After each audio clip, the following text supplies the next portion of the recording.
All right, let's just jump right in. We're about to tackle one of the most provocative, most misunderstood, and, if I'm being honest, one of the most realistic books in the entire Bible, Ecclesiastes. So, I want you to forget whatever you think you know, because we're going to unlock the really profound wisdom that's hiding in what seem like some pretty bleak pages. I mean, it opens with this gut punch of a line. Vanity of vanities. All is vanity. For centuries, this is the verse that has made people just shut the book. They're convinced it's nothing but pure, unadulterated nihilism. And you can see why, can't you? It just sounds so hopeless.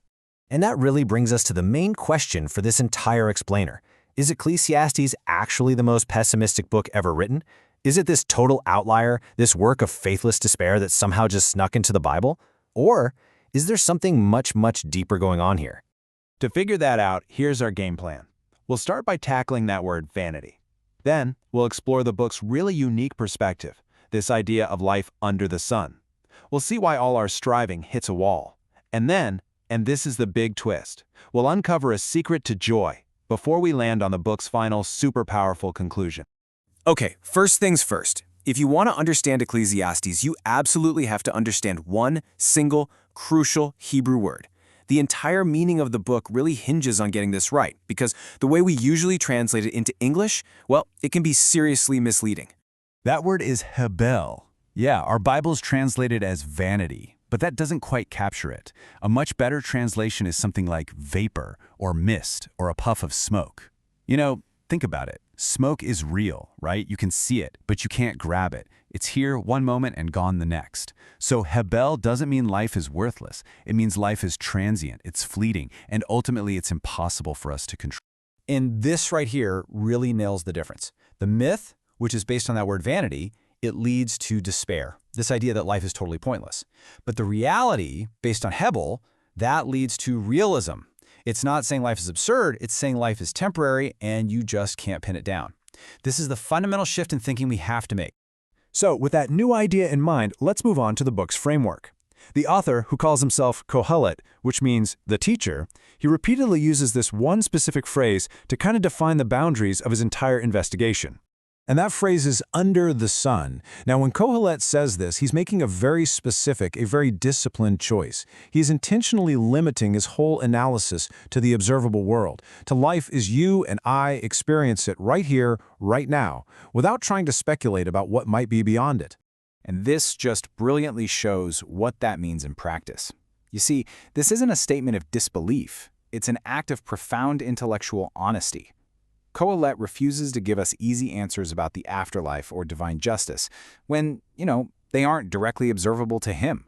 He allows for tension and mystery, basically acknowledging that from our limited perspective, we just don't have all the answers.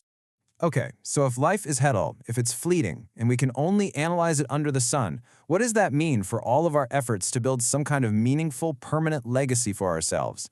Well, Kohelet is about to tear down all of our false securities one by one. He starts with wisdom. And sure, being wise is better than being a fool, he says. But does it save you? Does it give you ultimate control over your life or your legacy? Nope. As Kohelet observes, in the end, both the wise and the fool are forgotten. The exact same fate awaits them both. So what about wealth? Can you buy your way out of the human condition? Can you pile up enough stuff to secure your future forever? Kohelet, who, by the way, had it all, says absolutely not. He even complains that a rich person's abundance won't let them sleep. Wealth is hebel too. Now, this one is really tough, because even being a good person, being righteous, doesn't guarantee a better outcome under the sun. Kohelet sees righteous people who perish, while the wicked live these long, prosperous lives. From our limited view, the moral math just doesn't always add up. Because in the end, there is one great equalizer that confronts every single one of us: death.